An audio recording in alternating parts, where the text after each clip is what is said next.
Почитуван министер, почитувани колеги, почитувана јавност, веќе 3 дена дискутираме општа расправа за буџетот. Еден огромен, инфлаторен, мегаломански, нереален, секаков, но не развоен и не некој што осликува она што не чека следната година и она за кое што се залагаат граѓаните.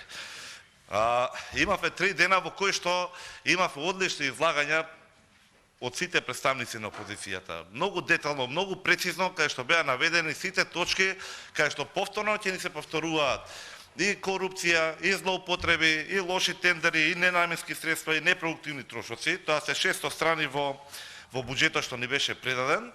И очигледно е дека представниците на власта овде планираат некоја ефтина стратегија која што треба нас да не збуни, за да не можеме да поентираме. Ја ќе се обидам сега на еден подруг начин, бидејќи оваа нивна стратегија личи на сеење магла, а ние понатаму да бркаме. Имаме 1 милион ставки, каде што во 2 или 3 ставки имаме подобрување, а сите оние другите што се со полошо или кај што не носат во бездна, треба да ги коментираме и тоа е така до бескрај еден огромен хаос во јавноста што треба да биде. А и така е веќе јавноста со инфлација на скандали, на афери, на милионски проневери, на стотици милиони утврдени криминали што секојдневно помалку или повеќе се објавуваат пред јавноста, па стигнавме до таму дека и нашите најголеми меѓународни партнери ни кажуваат дека не само што е за неодговорност, тука имаме проблеми со неказнивост. Еве ја да се обидам на еден поинаков начин, каде што не би требало да имаме разлики во она што го дискутираме со нашите колеги представници на власта. Зошто го велам тоа? Бидејќи имаме предлог буџет од фантастични 5,3 милиарди евра. Дали е така? Така е. Дали е така ако кажеме дека ќе имаме 1,5 милиарди евра ново заложување следната година? Така е. Дали ќе стигнеме до 8,5 милиарди вкупно заложување? Тоа е повеќе од сите други заедно влади што биле од 45-та па до 2022 година. Така е. Дали е точно и дали ќе излажеме доколку кажеме дека и покрај целата оваа незавидна ситуација во која што се наоѓаме, се повикувате на кризи, на проблеми од надвор, ништо не зависи од нас и така натаму, 590 милиони евра дополнителни приходи од ребалансот, кој што исто така беше надуван и нереален. Дали е лага ако кажеме дека имаме намалени девизни резерви од 454 милиони евра? Така е. Во текот на дискусијата и ќе укажеме точно и зошто тоа се случува. Дали ќе излажеме дека и покрај целата мака, дека немаше владата за 20 денари за студентски оброк, а има предвидено 150 милиони плюс приходи од казни и глоби. А нешто не даваме, него што можеме повеќе да исцицаме? И од граѓаните, и од стопанството. Дали ќе излажеме да го кажеме дека има пиом дупка од 50 милиони евра? Нема да излажеме, така е. И конечно, дали ќе излажеме доколку разните трансфери не се 970 милиони оваа година повторно предвидени? Онаа сива зона, од која што оваа властите како е комотна во низиното работење или неработење, не знам како да го кажеме што е можно повеќе. Зошто го велиме ова? Бидејќи за јавниот долг имавме закон за буџетирање, понатаму ќе кажам и зошто дојде истиот и зошто беше предизвикан, стоеше дека нема да пробиеме границата од 60% задолжување. Истата по Мастрихтските договори, она што кажавме дека ние немаме доверба во оваа власт дека ќе биде реализирана. 64,4% е во официјалниот документ на владата што ни го достави. На не цела година од кога тоа беше промовирано, изгласано и се обврза дека тоа ќе го почитуваат, го прекршија. Првото тоа. На не цела година. Понатаму. Еве уште најсликовит пример што може да стои. Пред само 6 месеци донесува фискална стратегија. Министерство на финансии. Ве молам, ве охрабрувам, отворете го веб сајтот на Министерство на финансии и стигнете ја фискалната стратегија додека збориме. Тоа е само за информација на јавноста, 2 месеци откако премиерот излезе пред говорницата на пленарна сала и рече во неговото експозе: оваа година ние ќе решиме кризата, ќе стабилизираме економијата и ќе имаме раст. Нивните пиар стратези веќе се надмина и самите себе си. Имавме еден период кога направија стратегија дека ќе имаме раст од минимум 4% годишно, секоја година, уште 2017 или 2018 година, што ниту еднашка не се оствари. Тогаш блескавме за тоа да се трансформира во секоја година дека следната година е економски бум. Оваа година потврдивме, ама следната година е економски бум. Од тоа ништо не испадна, а годините течат, судбините на луѓето се врват, животот станува се потежок, криминалите растат, исто и цените, тогаш измислија нешто ново. Сега, оваа година ќе била, пазете, економски пресмрт. Тоа не продава сега владата, дека они ќе имале следната година со овој буџет од 5,3 милиарди евра економски пресмрт. Ако влеземе малку етимолошки, дали тоа владата и премиерот прво што го кажаат дека многу незавидна ситуација имаме изминативе 5 години. Дека состојбата е лоша, за граѓаните безнадежна, за фирмите, компаниите и бизнисот исклучително тешка, дека едноставно животот во Македонија е малтене неиздржлив. И сега потребен ни е економски пресврт за да зачекориме достоинствено во следната 2023 година. Размислете за тоа. Да стигнеме до мај 2022 година, како што се посочи преска. Може би веќе ја симнавте фискалната стратегија. Министерството за финансии пред само 6 месеци прави фискална стратегија. Каде што? Вели, ние ќе имаме раст од 4,5%. Пазете, 4,5%. Сега во буџетот имаме 2,9%. Уште не е ревидирана стратегијата. Ќе ми коригирате ако грешам, министер, но симнете ќе видите. 2,9%. И тоа не е доволно. И на тоа ни се смеат. Зошто? Бидејќи Светска банка вика најоптимистичко 2,7%, Министерството за финансии кажаме сега 2,9%, ЕБОР вели 2,3%. Тоа е двојно повеќе од пред 6 месеци што мислела владата.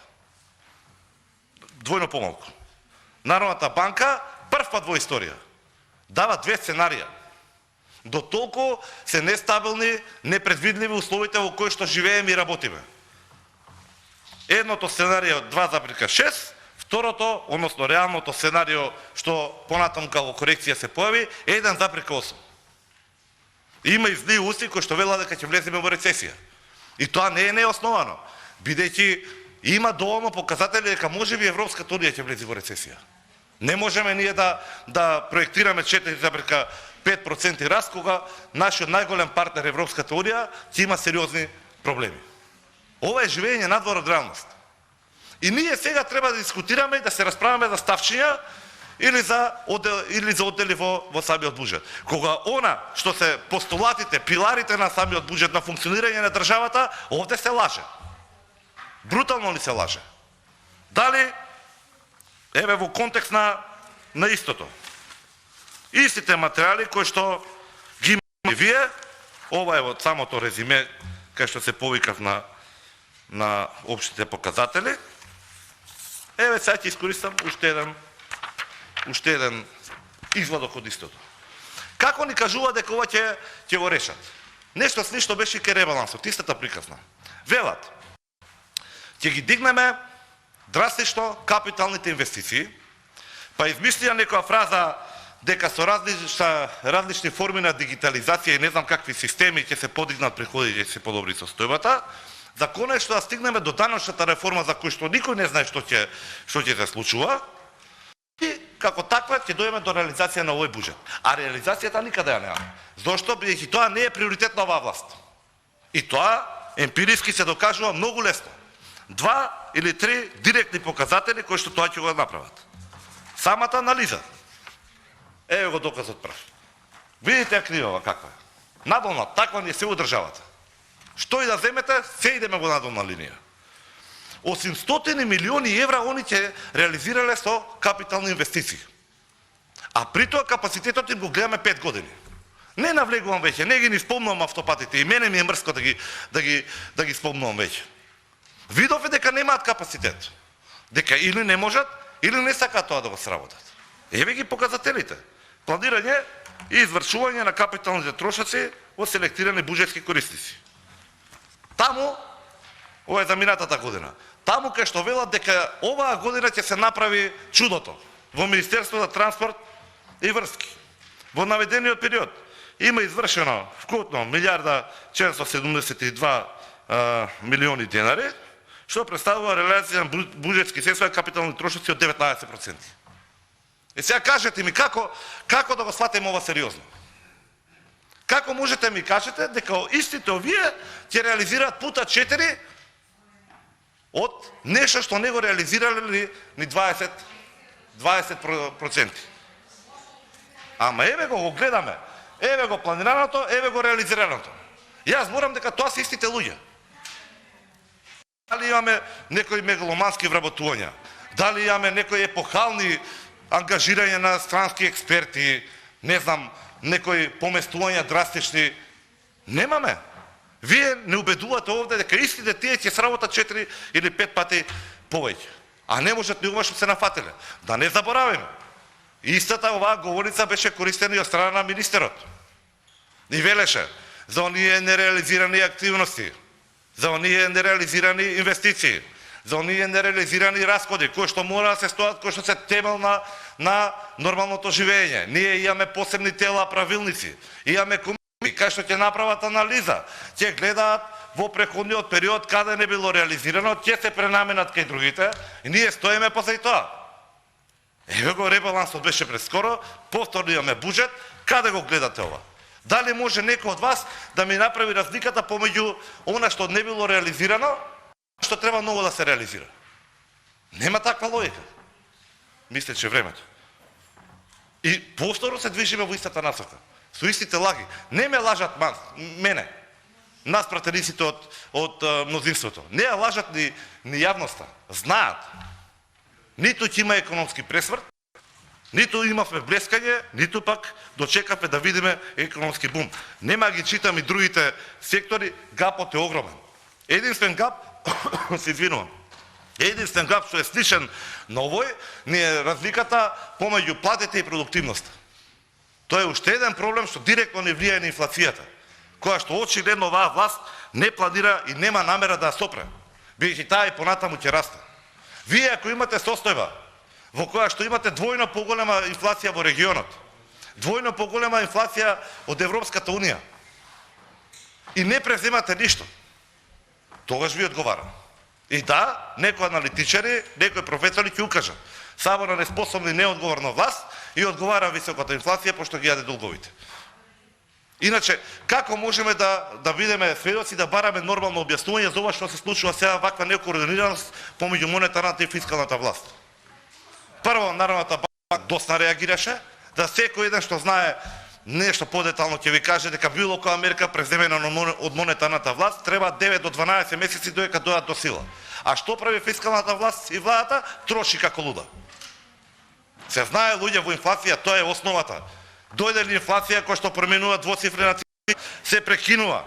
Нема трошења, се стега ременот, нема зголемување. Бараме начин за излез, бидејќи доаѓа општа несигурност. Ние 590 милиона евра плюс ќе трошиме. Односно ќе собереме. Од каде? Од оние што и така имаат мака.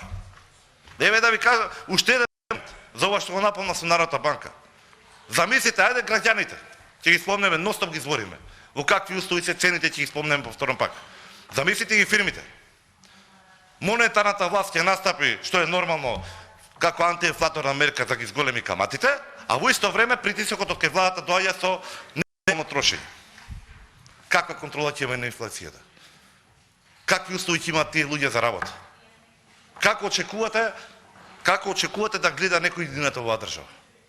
А при тоа секој ден имате мега афери и скандали на телевизија. Отворете портал, се оплячкале 100 милиона. Отворете ваму, само не знае кај му избегале 20 милиона евра. Отворете трет медиум, не знае, Дазара така вика, сега не знам. Ќе се повикаме ние на Дазари понатаму. се опуштив, ми отиде повеќе време. Се извинувам. Еве уште еден доказ за капиталните ставки како се трошат. Еве го дело. Од 2000 година до 2017. 116, 139, 140, 115, 139, 158, 148, 217. Милиони евра. Доаѓа СДСМ на власт. Видите го драстичен пат. 89, 82, 72, 88. 2022 ребалансот 142, да, поставки, Тоа е, ќе ги провериме. И 136 вели за 23 година. Овие двете големи, тие се големи планирани. А ни се случува истото цело време со оваа власт. Овие големи бројки, за месец, 2 или 3 доаѓаме со ребаланс и драстично паѓаат. Се сведуваат на овие од 80. Каде одат нивните средства, на што се фокусираат? Се фокусираат на разните вложување во разните трансфери. Еве ги, тие се тука наведени. Ворете, ако е грешна табелата, јас ќе се коригирам, нема проблем. Но автоматски тоа се укажува дека фокусот на влада е таму. Зошто е таму? Еве ќе одиме по независни тела. И зошто се тие сомнителни секогаш? Не ги збориме тендерите, не ги збориме преговарањата во 4 очи, не ги збориме милионите што ги фрливме во СМ. Велиме, Државниот завод за ревизија изрази неповолно мислење во однос на вистинитоста и објективноста на финансиските извештаи на Министерството за труд и социјална политика и мислење со резерва во врска со ценноста на финансиските транзакции со релевантна законска регулатива за 2021 година. Ова е најлошата можна форма која што може Државниот завод за ревизија да ви го напише по книга за било што. Според извештајот, како клучни утврдени состојби наведуваат начинот на остварување на правата на парична помош од социјална заштита, распределбата на блок дотации по општини. Ова ви вели дека некој си трошел како што сака, на кого што сака. Без никаква контрола. Потоа вели начин на избор, критериуми за избор, потребни квалификации за различни комисии кои што стоеле. Како клучни системски слабости се истакнуваат средствата остварени од приредувањето на игри на среќа и забавни игри кои владата ги распределува врз основа на програма понесена од страна на МТСП, како и непостоење на критериуми и начин на утврдување на висина за остварување на право на додаток на плата на определени вработени, административни службеници. Дали ви личи ова дека имаме ред и пореток во државата? Станува збор за области кај што имаме огромни трансфери. И дали е ова во ред? И што ќе се направи? Што ќе се направи со даночната реформа во која што ја спомнавме? Од ДДВ очекуваме 1 милиарда и 260 милиони евра, ако не се лажам. Дали кажаме со даночната реформа што ќе ставиме? Таа дојде по барање на ММФ. 8 месеци се маче да го земат аранжманот. Тука исто се расправавме. Отидов во Вашингтон. 200 ќе земеме, 500 ќе земеме, 700, 900 едно време се спомна. Да, 900 е можно на стабилна држава. Не ги дадоа. Не ги дадоа, бејќи не ни веруваат. Ни требаше 8 месеци ги даваме. Ни ги дадоа во 2 дела овие 200 и 115, па после и 110 првата транша, па 150 следната година. Не е ни целиот износ. И дополнително ни поставија услови. Ни дадоа услови. Кои услови ни ги дадоа? Ни ги дадоа услови да се до себе законот за буџетирање, да определиме фискалната стабилност, што сега ја кршиме. Со уште првиот буџет со 64,4%. Ни побараа даночните реформи, без оглед дали ќе се зголеми опфатот на ДДВ, ќе се покачат, дали на определени категории ќе се зголеми данокот, тоа следува, сте се обврзале, треба да бидете искрени да го кажете. И конечно ни ги наметна 4 блока, она што ни го протнуваат како реформа во сметките за струја, кој што не е ништо ако не е и поскапување. Имам уште доста, ќе го оставам другото за репликата. Поентата ми е, Имаме 199 поднесени амандмани. Ова не се оправа, но генерално може да се облаши. И наистина ве замолувам. И вас и јавноста, обратете внимание на амандманите. Добри мерки се, може да помогнат. Вака скроен буџет може само да биде полош. Единствено за оваа ситуација се предвремени избори. Ви благодарам. Благодарам и на вас.